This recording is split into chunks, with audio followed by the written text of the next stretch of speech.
और यहाँ पर तैयारियों का निरीक्षण करने के लिए गाय माता भी आ गई हैं। यहाँ पर देख सकते हैं कि जो पीपा पुल है उसमें जो इस समय रॉड्स हैं लोहे वाली वो लगाई जा रही हैं। शासन की बोट भी हमको दिख रही है, तो शायद इंडिकेशन है कि अब कुछ ही देर में जो नौका विहार है वो बंद हो जाएगी। क्योंकि ये भी नमूना है कि उधर ऊँट जा रहा है, ऊँट के ऊपर जो QR कोड है वो भी लगा हुआ है, यानी अगर कैश पेमेंट नहीं है तो QR कोड से भी पेमेंट करके ऊँट की सवारी संगम क्षेत्र में की जा सकती है।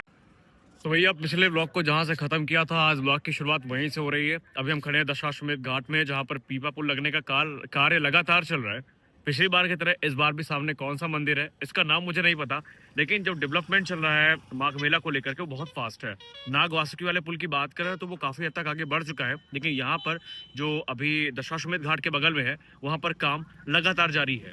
और यहाँ पर तैयारियों का निरीक्षण करने के लिए गाय माता भी आ गई हैं।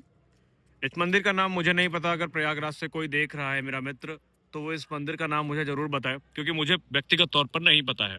और अगर हम तैयारियों की बात करें तो यहाँ पर आप देख सकते हैं कि जो JCB है वो लगी हुई है, और इसके अलावा जो पीपा बांधने का काम है वो भी यहाँ पर लगातार जारी है। यहाँ पर देख सकते हैं कि जो पीपा पुल है उसमें जो इस समय रॉड्स हैं लोहे वाली वो लगाई जा रही हैं। और आगे जाना थोड़ा रिस्की है क्योंकि प्लेट्स ओपन है, लेकिन कह सकते हैं कि तैयारियां काफ़ी अपने रफ्तार से ही आगे बढ़ रही हैं।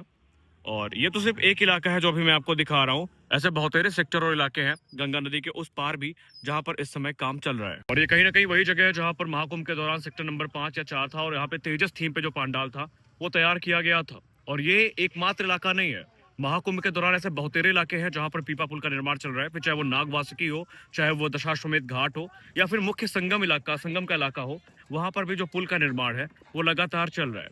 और ये जो पीपा देख पा रहे हैं आप लोग, यहाँ पर जो पीपा रखा हुआ है ये बेसिकली अभी यहीं पर लगाया जाएगा, और इसके लिए JCB मशीनें हैं, और वो जो क्रेन वाली मशीन हमने दिखाई थी वो सारी यूज की गई थी। यहाँ पर आप देख सकते हैं कि सिर्फ यही नहीं, वहां पर भी एक बेस है, यानी कि पीपा जो है ये कहीं ना कहीं पुल बनाने के लिए यूज किए जाएंगे और इस तरह रखे गए हैं। और ये पीपा अगर आप देखें, अंतिम पीपा अगर मैं आपको दिखाऊं तो वो जो लास्ट वाला पीपा है वो फ्लोट करता आपको नजर आएगा, यानी ये पानी में तैर रहे हैं। और यहाँ पर आप देख सकते हैं कि जो लेबर्स हैं वो लगातार पीपा पुल के बनाने की तैयारी कर रहे हैं, और यहाँ पर कार्य जो है काफी रफ्तार के साथ प्रगति पर है। तो पीछे जैसा कि आप देख पा रहे हैं, पीपा पुल को बांधने में मेहनत थोड़ी नहीं लगती, मेहनत काफी ज्यादा लगती है, और बाकायदा यहाँ पर जो मैनेजमेंट के लोग हैं वो भी उपस्थित है।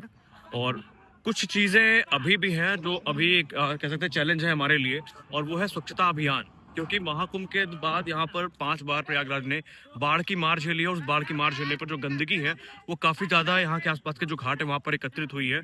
तो अभी भी युद्ध स्तर पर काम होना बाकी है, बहुत सारे डेवलपमेंट है जो होने बाकी हैं, जिसके बाद ये पूरा का पूरा जो इलाका है ये हमारे माघ मेला के आयोजन के लिए तैयार हो जाएगा। लेकिन तैयारियां कम से कम शुरू हो चुकी है। तो अभी यहाँ पर शूट करने के बाद अब हम चल रहे हैं संगम की तरफ, और संगम की तरफ हम देखेंगे कि चीजें कैसे चल रही है। फिलहाल एक जो नया डेवलपमेंट देखने को मिला है, ये जो पोल लगे हुए थे अभी तक जहाँ पर लाइट नहीं जल रही थी, यहाँ पर लाइट्स भी चल चुकी है, और अब जो चीजें हैं वो ज्यादा भव्य नजर आ रही है। बनाते बनाते ये जो मंदिर है ये काफी ज्यादा हमको कैसे सुंदर लग रहा है, भव्य लग रहा है। नाम अगर किसी को पता है तो जरूर बताना। यहाँ पर आइए आपको कुछ हम क्लोजअप शॉट दिखाते हैं, और उसके बाद क्लियर हो जाएगा कि इस मंदिर का नाम क्या है।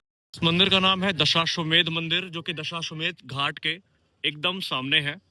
तो 2-3 दिन से हम लोग आ रहे थे, हमको नाम नहीं पता था। अगर आप यहाँ पर देखेंगे तो यहाँ पर आपको भगवान विष्णु, भगवान गणेश, भगवान भोलेनाथ, और इसके अलावा जो अलग अलग देवी देवताओं की मूर्ति है, ब्रह्मा जी हो गए, ये सब देखने को मिलेगा। और तो कभी अगर आप प्रयागराज जाते हैं दशाश्वमेध घाट के पास, नाग वासुकी मंदिर के पास, तो इस मंदिर का दर्शन अवश्य करिएगा। दशाश्वमेध मंदिर के ठीक सामने आपको देखने को मिलेगा दशाश्वमेध घाट, जो कि प्रयागराज के सबसे प्रसिद्ध घाटों में से एक है। यानी हमारे पीछे है दशाश्वमेध मंदिर और उसके आगे है दशाश्वमेध घाट। यहाँ पर आप देख सकते हैं कि यहाँ पर जो दशाश्वमेध घाट का बोर्ड है वो भी लगा हुआ है, और ये है दशाश्वमेध घाट का एंट्रेंस पॉइंट, जहाँ से आप दशाश्वमेध घाट में आ सकते हैं। और यहाँ पर बेसिकली महाकुंभ के दौरान भी जो प्रमुख स्नान का घाट था इसको बनाया गया था, और श्रद्धालु अभी भी आते हैं और यहाँ पर स्नान करते हैं। तो मेरे पीछे जो पूरा प्रांगण आप देख पा रहे हैं ये है दशाश्वमेध घाट, जो कि दशाश्वमेध मंदिर के बिल्कुल सामने है। और ये महाकुंभ के दौरान भी स्नान का एक प्रमुख केंद्र था, और माघ मेले के दौरान भी स्नान के लिए ये एक प्रमुख घाटों में से एक होगा। और इसी के आगे जो पीपा पुल का निर्माण कार्य है वो चल रहा है।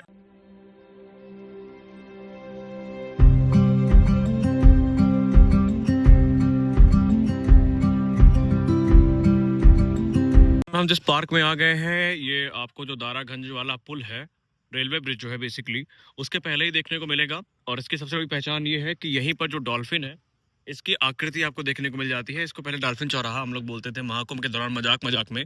और अब बाकायदा यहाँ पर एक फुल फ्लेज जो पार्क है वो डेवलप किया जा चुका है। ये वो डॉल्फिन पार्क जो आपने महाकुंभ के दौरान देखा था, और ये माघ मेला के दौरान भी उतने ही अच्छे से साइन करेगा जितना इसने महाकुंभ के दौरान किया था। और लोकेशन की बात करें तो ये अ, अहिल्या क्या था, अहिल्याबाई होलकर पार्क जो है, सॉरी अगर मैंने नाम गलत प्रोनाउंस किया हो, तो ये उन्हीं की स्मृति में जो पार्क बनाया गया है। आगे अच्छा यहाँ पे बना हुआ है पार्क, तो वहीं पे आपको ये डॉल्फिन देखने को मिल जाएगी। और सबसे अच्छा इसका रास्ता ये है कि दारागंज जो आप नाग वासुकी से रोड आएगी, शंकर विमान मंडपम वाली या दारागंज वाली, तो वहीं पर ये पार्क आपको देखने को मिलेगा।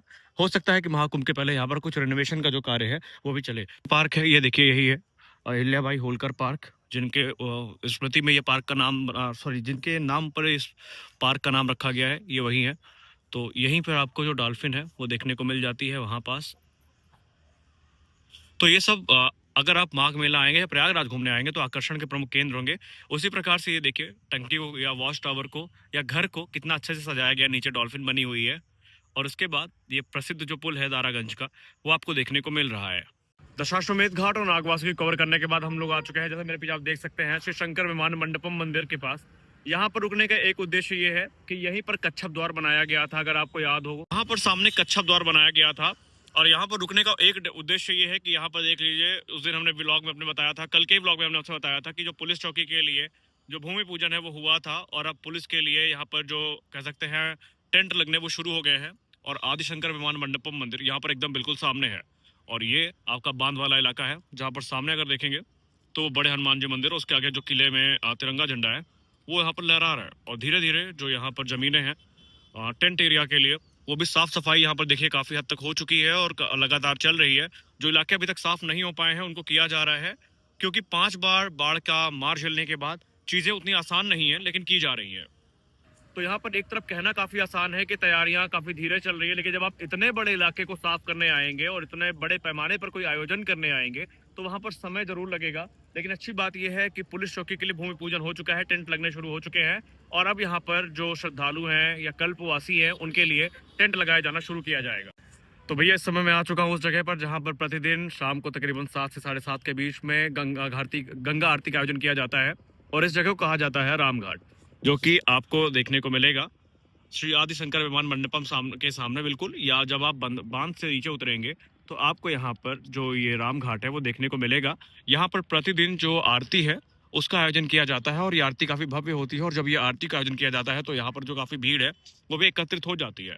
आप देख सकते हैं यहाँ पर कमल बना हुआ है, यहाँ नाव बनी हुई है, और ये जो स्टेजेस हैं बने हुए हैं, यहीं पे आरती की जाती है। और भारी संख्या में जो श्रद्धालु हैं वो इस आरती को देखने के लिए आते हैं। और जब ये आरती होती है तब माहौल काफी भव्य हो जाता है। सामने का जो इलाका आप देख पा रहे हैं वो गंगा स्नान के लिए यूज होता है, वो स्नान का घाट है जहाँ पर श्रद्धालु आकर के राम घाट में स्नान करते हैं। और आगे का जो इलाका है वहां पर इस समय पीपा पुल लगाया जा रहा है।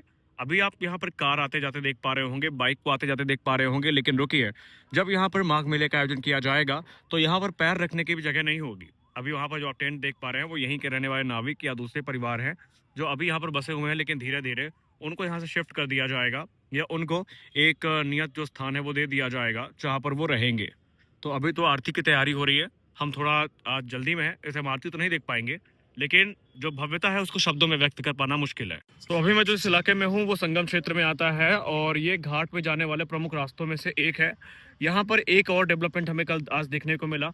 कल जब हम आए थे तो ये इलाका थोड़ा समतल नहीं था, और आप ये देख सकते हैं कि यहाँ पर जो जेसीबी या ट्रैक्टर है वो चला हुआ है और इलाके को समतल किया गया है। और ये जो लोहे की शीट्स हैं, अब इनको पता नहीं क्या बोलते हैं, हम तो लोहे की शीट ही बोलेंगे। और इस प्रकार की जो शीट है वो पूरा आपको वहां तक देखने को मिलेंगी। हालांकि वहां पर पीपा पुल लगाए जाने का जो कार्य है वो चल रहा है, लेकिन महाकुंभ के दौरान भी हमने इस प्रकार की चीजें देखी थी, और एक बार फिर से ये हो रहा है। और अगर आप गौर से देखेंगे तो इस पूरे इलाके को यहाँ पर समतल किया गया है, यानी प्रतिदिन जब आप आ रहे हैं तो कुछ ना कुछ आपको नया देखने को मिल रहा है। मेरे सामने आप वो शंकर विमान मंडपम मंदिर देख पा रहे होंगे, और उसके बाद ये जो इलाका है ये पूरा संगम क्षेत्र है जहां पर विद्युत सप्लाई भी अब सुनिश्चित की जा रही है ताकि लाइट हर एक छोर तक पहुंचे। और आने वाले समय में पिछली बार के जैसे जो टावर्स हैं वो लगाए जाएंगे। हालांकि एक चीज यहाँ पर मिसिंग लगी पिछली बार, हालांकि बहुत टाइम है, हम उसको अभी नहीं कह सकते, थोड़ा जल्दी होगा ये बोलना, पिछली बार जब महाकुंभ होने वाला था तो पूरे जो अलग अलग सेक्टर थे वहां पर बड़ी बड़ी जो एलईडी स्क्रीन है वो लगा दी गई थी ताकि लोगों को जानकारी मिल सके। हो सकता है प्लान का वो हिस्सा हो। अभी कहना जल्दबाजी होगी क्योंकि जाहिर सी बात है अभी नवंबर का मध्य चल रहा है और अब वो जनवरी में शुरू होना है, लेकिन फिर भी हो सकता है वो हमें देखने को मिले। अगर वो देखने को मिलती है तो हम कह पाएंगे कि हाँ, माघ मेला महाकुंभ के थीम पे ही चल रहा है। फिर टाइम हो रहा है शाम के तकरीबन 5:30 और हम आ चुके हैं संगम नोज पे। हालांकि अभी यहाँ पे लाइट चलनी शुरू नहीं हुई है, लेकिन फिर भी जो नौका विहार है वो चल रही है। आमतौर पे मैंने सुना था कि 5 बजे के बाद नौका विहार बंद हो जाती है, लेकिन 5:30 बजे भी जो नौका विहार है वो हो रही है। शासन की बोट भी हमको दिख रही है, तो शायद इंडिकेशन है कि अब कुछ ही देर में जो नौका विहार है वो बंद हो जाएगी, क्योंकि धीरे धीरे ये लोग घाट के तरफ आ रहे हैं। क्योंकि रात में शायद ये अलाउ नहीं है, लेकिन श्रद्धालु जब ज़्यादा होते हैं या श्रद्धालुओं की डिमांड ज़्यादा होती है तो कभी कभी रूल ब्रेक हो जाते हैं। लेकिन अगर आप गौर से देखेंगे तो अब ये घाटों में लगना शुरू हो गई हैं और शाम 5 बजे के आसपास नौका विहार अगर आप करना चाहते हैं तो आपके लिए थोड़ी मुश्किल हो सकती है। बाकी आप दिन भर आइए, दिन भर कोई दिक्कत नहीं। सामने वहाँ पर आपको अरैल घाट देखने को मिल रहा है, बिल्कुल सामने अगर आप देखेंगे तो वो है आपका अरैल घाट। अरैल घाट भी उतना ही दिव्य है जितना कि आपका संगम। वीडियो में आगे पढ़ने आपके एक सवाल का और उत्तर दे दे। बहुत सारे लोगों को अभी भी कंफ्यूजन है। मैंने अपने रील में बताया था कि जो प्राइसेज है नाव के वो नहीं बढ़े हैं, अभी भी 50 रुपये में आप नौका विहार कर सकते हैं। महाकुंभ के दौरान प्राइस हाइक हुआ था, लेकिन एक बार फिर से 50 रुपये दे करके आप नौका विहार कर सकते हैं, वो कोई दिक्कत नहीं है। और हम संगम नोज में खड़े होकर नाविकों से बात करके ये बात आपको बता रहे हैं। तक ये भी नमूना है कि उधर ऊँट जा रहा है, ऊँट के ऊपर जो QR कोड है वो भी लगा हुआ है, यानी अगर कैश पेमेंट नहीं है तो QR कोड से भी पेमेंट करके ऊँट की सवारी संगम क्षेत्र में की जा सकती है। और ये पूरे महाकुंभ में थे और अब आपको पूरे माघ मेला में भी ये सुविधा मिलेगी। हालांकि हम इंतजार कर रहे हैं लाइट के जलने का। जब लाइट जलेगी तो दृश्य और भी ज़्यादा मनोरम हो जाएंगे इस पूरे इलाके के। खैर, जाते जाते आज के इस ब्लॉग में इतना ही, लेकिन इस ब्लॉग को ख़त्म करने से पहले आइए दर्शन कर लेते हैं श्री आदि शंकर विमान मंडपम मंदिर का, जिसकी लालिमा दूर से ही देखते बनती है। और प्रयागराज आए, बड़े हनुमान मंदिर का दर्शन किए और शंकर विमान मंडपम के पास अगर आप नहीं गए तो शायद आपकी यात्रा अधूरी है। तो हम भी अपने ब्लॉग को अधूरा नहीं छोड़ेंगे। आइए श्री शंकर विमान मंडपम मंदिर का दर्शन करते हैं और इस ब्लॉग को वहीं पे खत्म करते हैं। तो कहता हूँ कि अगर प्रयागराज में बड़े हनुमान मंदिर का दर्शन करने आया, संगम का दर्शन करने आया और विमान मंडपम का दर्शन नहीं किया तो दर्शन अधूरा है। वजह आपके सामने है। ये मंदिर जितना दिव्य दूर से देखने में लगता है, उससे कहीं ज़्यादा दिव्य जब आप इसके पास में आएंगे वो देखने को लगेगा। और इसकी USP ये है कि थोड़ी थोड़ी देर में मंदिर की जो लाइट्स के कलर हैं वो चेंज होते रहते हैं, जिसकी वजह से मंदिर और भी ज़्यादा अट्रैक्टिव और भी ज़्यादा सुंदर लगने लगता है। लोकेशन की बात करें तो मेन हनुमान मंदिर जाने की जो लोकेशन है वही इसकी लोकेशन है। सामने अगर अपोजिट साइड देखेंगे तो ये श्री बड़े हनुमान मंदिर का एंट्रेंस गेट है और उसी के पास एकदम सामने श्री आदि शंकर विमान मंडपम मंदिर भी है। तो इसीलिए हम बोल रहे थे कि आज का ब्लॉग अगर हम खत्म करेंगे तो श्री आदि शंकर विमान मंडपम मंदिर से ही करेंगे। तो इस ब्लॉग में बस इतना ही, मिलता है अगले वीडियो में। तब तक के लिए जय हिंद।